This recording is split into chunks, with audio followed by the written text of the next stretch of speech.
묘하게도 제 옆에 앉아있던 그 이재명 의원과 비슷한 맥락에서 저도 좀 뭐 질의 겸 또 당부 이런 걸 좀 하려고 합니다.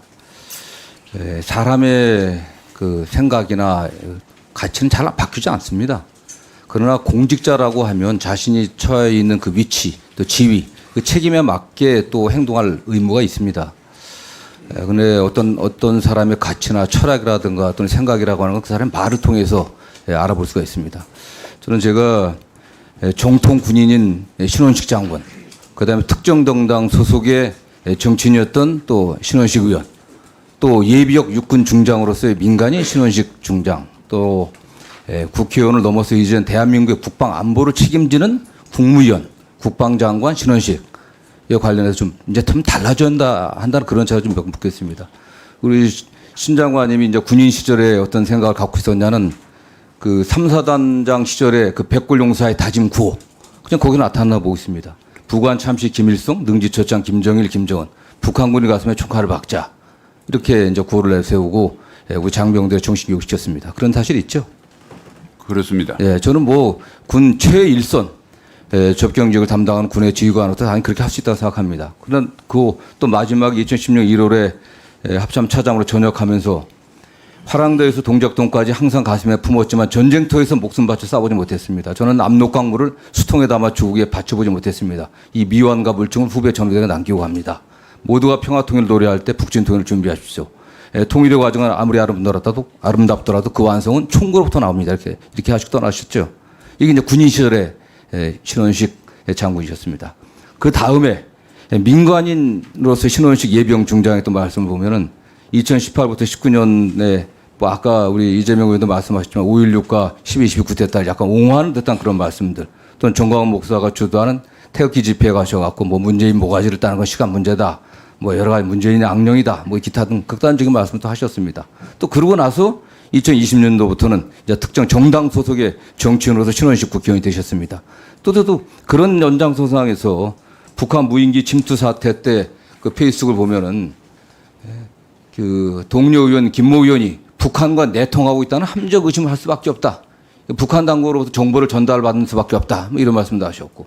그다음에 지난번 성범죄 의심 사건 부실 대응으로 잼버리 조기 퇴영했을 때 누구의 사주로 그런 반 대한민국 결정을 했는지 정치적 배후에 대한 함정 의심을 들 수밖에 없다. 반 대한민국 카르텔이 작용한 것이 아닌지 규명해야 된다. 이런 말씀도 하셨어요. 반 대한민국 카르텔, 반국가란 소리입니다. 반국가라고 하면 국가보안법 위반에 이적 단체를 만들었다는 얘기예요, 사실요. 이게 지금 그 당시 뭐 그 잼버리 대회 때문에 이적 단체를 지금 뭐 경찰에 수사를 안 하고 있다고 하면 직무유기인데 말이 안 되는 거 아닙니까, 사실. 그렇게 또 말씀하셨어요. 그러고서 나서 이제 장관이 임명되었습니다. 이제 장관께서는 이제 신원식 장관은 아직 의원직 사퇴는 안 됐지만 대한민국 국방 안보를 총 책임지는 분입니다. 우리 국방 안보가 대한민국 혼자서 할 수 있는 것도 아니죠, 이게.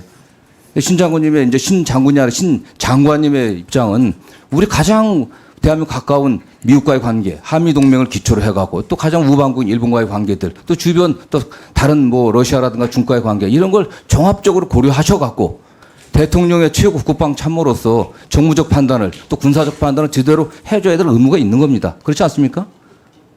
네, 동의합니다. 예. 저는 그래서 이제는 장관께서는 옛날의 가치관이 바뀌지 않았다고 하는데 그래서는 안 되는 거예요.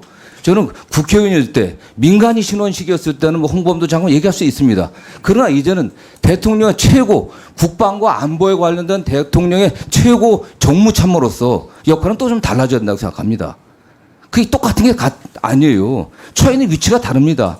군 장성이었을 때, 민간인이었을 때, 국회의원이었을 때 이제는 대통령을 모시고서 국가 안보를 총괄하시는 분이에요. 그 당시 저 문재인 대통령이 비판하면서 트럼프도 말해 악마다 악령이다 이런 말씀도 하셨습니다. 내년에 트럼프 대통령이 되면 어떻게 하실 거예요? 우리만은 결정할 수 있는 게 아닙니다. 저는 그런 면에서 좀 더 이젠 모든 걸 신중하셔야 돼요. 그런 정치적 고려를 해야 됩니다.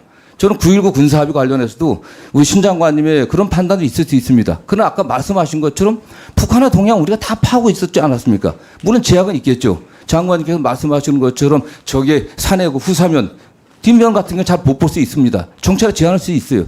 그러나 한국과 미국이 갖고 있는 여러 가지 정찰 정보 자산에 의하면 북한 동향 모릅니까? 몇 천문이 언제 어느 포대에 나와서 포대에 나와갖고 뭐 개방했는지 몇 문이 있었는지 다 파고 계시잖아요, 사실은요. 근데 이 9.19 군사합의가 단지 군사적인 측면 갖고 된 건 아니지 않습니까, 이게. 그 당시도 잘 아시겠지만 다 미국과 또 합참과 또 군의 관계자들 다 모여갖고 의논한 겁니다. 군사적인 측면도 있지만은 기본적으로 남북한 간의 무력 충돌, 전쟁 방지를 예방하기 위한 어떤 그런 약간 외교적인 또 그런 측면도 있는 거예요. 이게 다 지금 뭐 장관께서는 9.1 군사합의 최단 기간에 효력 정지시키겠다고 했는데 지금 어떻게 지금 연구되고 있습니까? 이거 관련해서 뭐 연구를 하고 계십니까? 이거 준비를 하고 계시는 거예요, 그래서? 예, 그런 의견을 저희가 제시를 해서 어디다 지금 저 대통령실에? 예, 그뭐 구체적인 의사진행 절차를 지금 말씀드리긴 뭐한데 어쨌든 관련 기관에 저희 입장을 알리고 있습니다. 그러니까 이게 관련 기관이라고 말씀하신 거예요, 사실은요. 국방부만 결정한 문제가 아니지 않습니까? 외교부, 통일부, 또 대통령실에 또 안보실, 그다음 미국과의 관계. 또 한미 간에 이거는 9.19 군사합의를 갖다 무효화한다고 했을 때 미국과 논의 안 할 수 있습니까? 그럴 수 없잖아요, 사실요.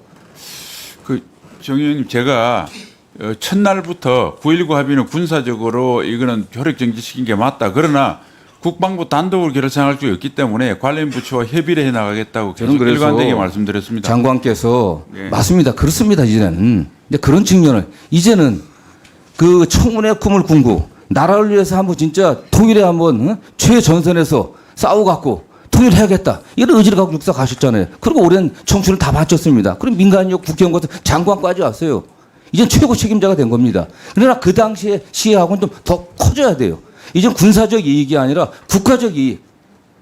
이 국가적 이익을 고려하면서 정치적 정무적 측면까지 고려하면서 하셔야 된다. 그런 면에서 좀 장관께서 바뀌어야 돼요. 내 신념에 변화가 없다. 이 얘기만 해서는 안 되는 겁니다. 지금 제 대통령께서도 국민은 늘 옳다. 국민의 비판에 변명하지 말라. 이렇게 말씀하셨습니다. 그러면서 그게 무슨 뜻이냐 물어보니까 대변인실에서 뭐라고 답변하는지 아세요? 그게 무슨 의미냐 그러니까 대변인실에서 민생의 전력을 다하라는 것이다. 군의 민생이 뭡니까, 장관님? 장관의 책임을 져야 돼. 우리 국방, 군의 민생이 뭐예요? 네, 국민이 안심 놓고 생업을 할 수 있도록 철저히 보호하는 것이 국방에서의 민생이라고 생각합니다. 그건 원론적인 예요. 구체적으로는 우리 진짜 전쟁 아련하게 방위력 증강, 무기체계 혁신들 잘해야 되죠. 첫 번째, 기본이니까. 두 번째, 우리 군의 핵심인, 주력인, 우리 장병들의 복지들, 주거 문제들, 의료 문제들 이런 거 책임지는 겁니다. 방위력 증강이든지 또는 장병들의 복지 문제 다 돈 문제예요. 이건 이제 오해 추가 이럴 때 말씀드리겠지만 이런 데 더 신경 쓰셔야 됩니다. 그게 사실은 대통령에 충성하는 거, 국가에 충성하는 거예요. 옛날에 사관학교 다닐 때, 사단장일 때 그 생각 그대로 갖고 있는 게 좋은 그 말은 아니다. 그런 면에서 장관께서 더 이제는 철학적인, 그 옛날과 다른 철학적인 고민들, 국가를 위한 더 큰 고민을 하셔야 된다. 이런 조언을 좀 드리고 싶습니다.